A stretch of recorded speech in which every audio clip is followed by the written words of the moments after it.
Naghain na rin ang kandidatura para tumakbong kinatawan ng isang distrito sa lungsod ng Quezon ang binansagang Family Queen na si Rose Nonolin.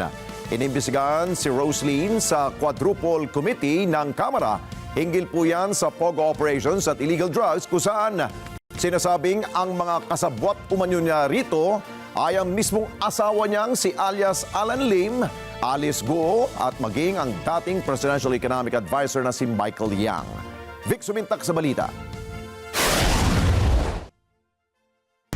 Nasa ika-6 na araw na ngayon ang paghahain ng Certificate of Candidacy o COC ng mga tatakbo sa pagkakongresista sa National Capital Region o NCR na nagsimula noong October 1 at magtatapos October 8 ng taong kasalukuyan. Umaabot na sa 70 ang naghain ng Certificate of Candidacy o COC mula nang magsimula ang filing noong October 1 sa tanggapan ng Commission on Elections o COMELEC National Capital Region Office sa Green Hills, San Juan. Batay sa record ng COMELEC NCR noong 2022 elections ay umabot sa 92 ang nag-file ng COC para sa congressional seat ng NCR na binubuo ng 33 congressional district mula sa 16 na lungsod at isang munisipalidad. Pinaka-kontrobersyal na naghain ngayon sa COMELEC NCR si Family Queen na nasangkot sa mga medical equipment noong kasagsagan ng COVID-19 pandemic na si Roslyn na iniimbestigahan ng Quadcom ng Kamara dahil sa isyu ng pogot illegal na droga kung saan konektado si dismissed Banban Mayor Alice Guo kasama sina dating Presidential Economic Advisor Michael Yang at Lin Wei-Xiong alias Alan Lim na asawa ni Roslyn batay sa metrics na ipinakita ni House Deputy Speaker J.J. Suarez.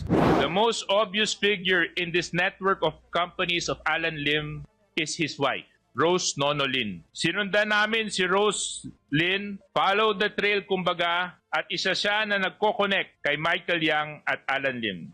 Si Lynn ay tumangging sagutin ang tanong ng media hinggil sa kanyang pagkakaugnay sa operasyon ng pogot illegal na droga. There's your husband din, Alan Lee, the wife of Alan Lee, na sangkot po doon sa mga illegal pugos na.